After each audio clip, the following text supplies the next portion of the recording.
भारत में हर दिन 10 लोग बेरोजगारी की वजह से आत्महत्या करते हैं, तो हर दिन 10 लोग ड्रग्स की लत की वजह से भी आत्महत्या करते हैं। लेकिन अब हम आपको जिस परिवार की कहानी सुनाने वाले हैं, उसके किसी सदस्य ने ड्रग्स की वजह से आत्महत्या तो नहीं की, लेकिन यह परिवार ड्रग्स के तस्करों के जाल में फंसकर अब पूरी तरह से बर्बाद हो चुका है। ड्रग्स के तस्करों ने इस परिवार के 2 सदस्यों की हनीमून ट्रिप स्पॉन्सर करने के नाम पर इन्हें फंसा लिया और अब सिर्फ 29 वर्ष की उम्र में ये पति पत्नी मिडिल ईस्ट के एक देश कतर की जेल में 10 साल की सजा काट रहे हैं। ये यहां से गए तो थे हनीमून के लिए, लेकिन सीधे गए जेल, कतर की जेल में। जेल में ही इस महिला ने एक बच्ची को जन्म भी दिया और अब इस बच्ची का भविष्य भी अंधकार में दिखाई दे रहा है। यह खबर उन लोगों को भी ध्यान से देखनी चाहिए जो सस्ते में या मुफ्त में विदेश यात्रा कराने वालों के लालच में आ जाते हैं और ये नहीं समझ पाते कि इस मुफ्त विदेश यात्रा के नाम पर उनसे ड्रग्स की तस्करी भी कराई जा सकती है।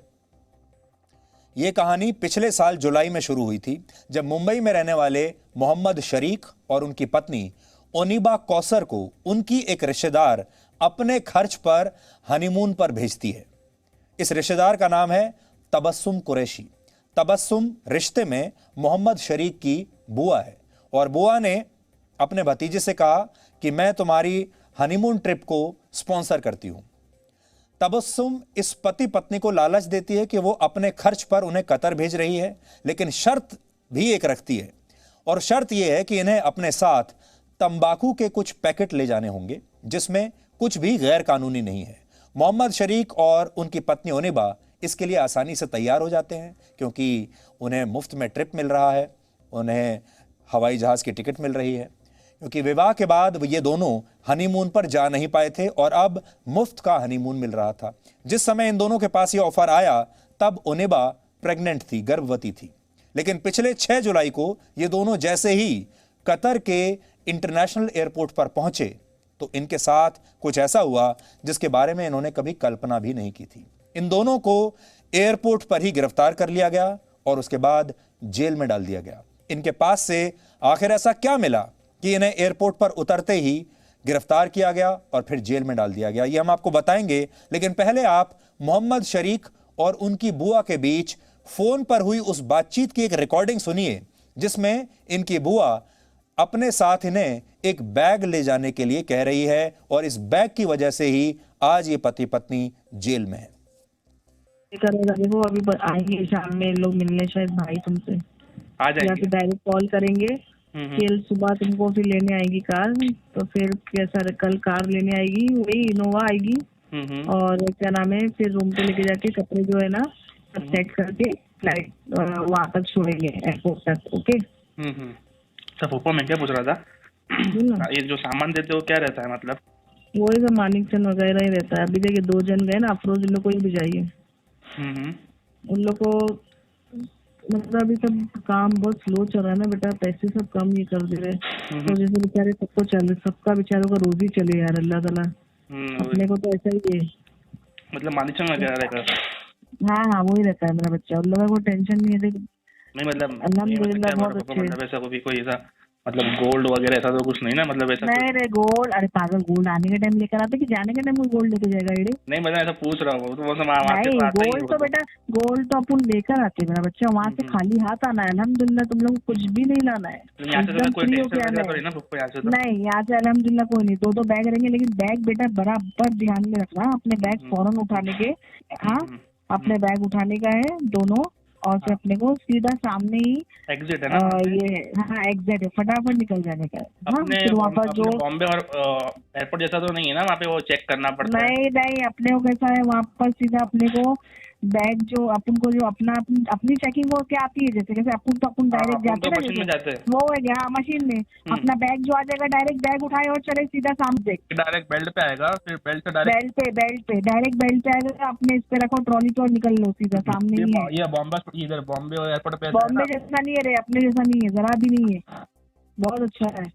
ठीक है, वो मैं पूछ रहा था बॉम्बे जैसा, थोड़ा पूछ लूं क्या सामान क्या रहेगा। नहीं मैं बताई ना, अल्हम्दुलिल्लाह टेंशन जरा भी नहीं लेना, बस पढ़ के अल्हम्दुलिल्लाह अपने निकल जाने का, अल्लाह का नाम लेके, कोई टेंशन नहीं बेटा। ये फोन की रिकॉर्डिंग सुनने के बाद आपको ये समझ में आ गया होगा कि मोहम्मद शरीक को इस बात का शक तो था कि कहीं जो बैग उनकी बुआ उन्हें कतर ले जाने के लिए दे रही है, कहीं उसमें कुछ गड़बड़ तो नहीं है और उसमें कुछ गैर कानूनी तो नहीं है। लेकिन उनकी बुआ ने उन्हें यह यकीन दिलाया कि ऐसा कुछ नहीं है और चिंता की कोई बात नहीं है। इस बातचीत के कुछ दिन बाद मोहम्मद शरीक ने एक बार फिर अपनी बुआ को फोन किया और कहा कि उनकी पत्नी गर्भवती है और चेकअप के बाद डॉक्टर ने लंबी दूरी की यात्रा न करने की सलाह दी है। और कुल मिलाकर वो अपनी बुआ को यह समझा रहे थे कि वो अभी इस हनीमून पर नहीं जाना चाहते और वो यानी अपनी बुआ को कह रहे हैं कि वो इस ट्रिप को कैंसिल कर दें। लेकिन उनकी बुआ ने मीठी मीठी बातें करके उन्हें कतर जाने के लिए तब भी राजी कर लिया। अब आप ये बातचीत सुनिए, आप समझ जाएंगे कि कई बार किसी जान पहचान वाले के झांसे में आना कितना भारी पड़ सकता है। अच्छा, फ्लाइट डायरेक्ट या बॉम्बे की रहेगी ना? तो हाँ, बॉम्बे। पागल हो गए, कुछ भी नहीं लाना वहाँ। तो संडे की है कि संडे की है कि सैटरडे? देख हाँ, तुम लोग संडे को आ जाओगे, संडे दोपहर में तो आ भी जाओगे। संडे दोपहर में आ भी जाएंगे? हाँ, आ जाएंगे तुम लोग। तो खाली फ्राइडे का वहाँ रहना है? डायरेक्ट है, हाँ बस। और एक दिन तो खाली ये है मेरा बच्चा, पूरा मैनेज कर लो यार। 3 दिन मतलब बहुत ही हो जाएगा। मेरा भी पूरा काम का ना, मतलब ऐसा हो जाएगा मेरा काम भी पूरा बंद हो जाएगा। चलो ठीक है, देखता हूँ, मैं कॉल करता हूँ आपको। हाँ हाँ, ओके। इस पति पत्नी को यह बैग बेंगलुरु में दिया गया था और वहीं से इन दोनों ने कतर की राजधानी दोहा के लिए ये फ्लाइट पकड़ी। लेकिन जब ये दोनों एयरपोर्ट पर उतरे तो इनके इसी बैग से 4 किलोग्राम हशीश मिली, जो एक प्रतिबंधित ड्रग है। इसके बाद इन दोनों को सीधे जेल में डाल दिया गया और कतर की एक अदालत ने इन दोनों को 10 साल की सजा सुना दी और दोनों पर 1 करोड़ रुपए का जुर्माना लगा दिया। इस बीच इस साल मार्च के महीने में ओनिबा ने एक बच्ची को जन्म दिया और अब इस बच्ची की परवरिश भी इसी जेल में हो रही है। आप सोचिए कितनी दुख भरी कहानी है ये। जब मोहम्मद शरीक के परिवार को इन दोनों की गिरफ्तारी का पता चला तो मोहम्मद शरीक के पिता कतर गए और अपने बेटे को बचाने की कोशिशों में जुट गए। इसके लिए उन्हें एक वकील भी हायर करना पड़ा और इस कानूनी लड़ाई में उनकी सारी जमा पूंजी खर्च हो गई। जितना भी पैसा बचाया था सब चला गया। इसके बाद ओनिबा के पिता ने इस मामले में भारत के प्रधानमंत्री कार्यालय और नारकोटिक्स कंट्रोल ब्यूरो यानी एनसीबी से इस मामले में मदद मांगी। उन्हें चिट्ठी लिखकर बताया कि कैसे उनके बच्चों को फंसाया गया है। उनकी जो चिट्ठी है वो इस समय मेरे हाथ में है। इस केस को हमने बहुत स्टडी किया, इसके सारे पेपर्स की हमने जांच की और बहुत सोचा कि इस केस को हमें टेकअप करना चाहिए, आपके सामने बताना चाहिए या नहीं बताना चाहिए। और हमारी पूरी टीम ने, जी न्यूज़ की टीम ने, जब हमने न्यूज़ रूम में इसके बारे में बात की तो हमें यह लगा कि इस परिवार की हमें मदद करनी चाहिए। और इन्होंने, क्योंकि प्रधानमंत्री कार्यालय को भी चिट्ठी लिखी थी और director general narcotics control bureau को भी इन्होंने चिट्ठी लिखी है। जो लड़की है ओनिबा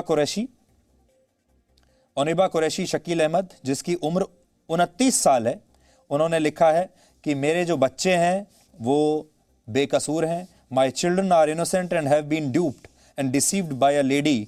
फिर लेडी का नाम लिखा हुआ है जो कि उनकी असली बुआ है और उसने इन बच्चों को किसी तरीके से फंसा दिया और इन बच्चों की कोई गलती नहीं है। दोनों 29 साल के हैं, समझ नहीं पाए, अपनी बुआ पर विश्वास कर लिया और उसके बाद वहां जाकर ये फंस गए और अब 10 साल इन्हें जेल में रहना पड़ेगा। एनसीबी ने इस मामले की जांच की तो पता चला कि मोहम्मद शरीक की जिस बुआ ने उन्हें और उनकी पत्नी को इस हनीमून ट्रिप पर भेजा था वो असल में एक ड्रग पेडलर थी। उसका धंधा था ड्रग्स बेचने का और निजाम कारा नाम के एक व्यक्ति के साथ मिलकर मिडिल ईस्ट में वो ड्रग्स की सप्लाई किया करती थी और इसके लिए वो लोगों को मुफ्त विदेश यात्रा का लालच देकर उनके सामान में ड्रग्स छिपाकर भेजा करती थी। पिछले वर्ष सितंबर में जब इन दोनों ड्रग पेडलर्स को गिरफ्तार किया गया तब इनके पास से 13 ग्राम कोकीन भी बरामद हुई थी। फिलहाल एनसीबी कतर की सरकार के संपर्क में है और इस पति पत्नी को जेल से छुड़ाने की कोशिश चल रही है।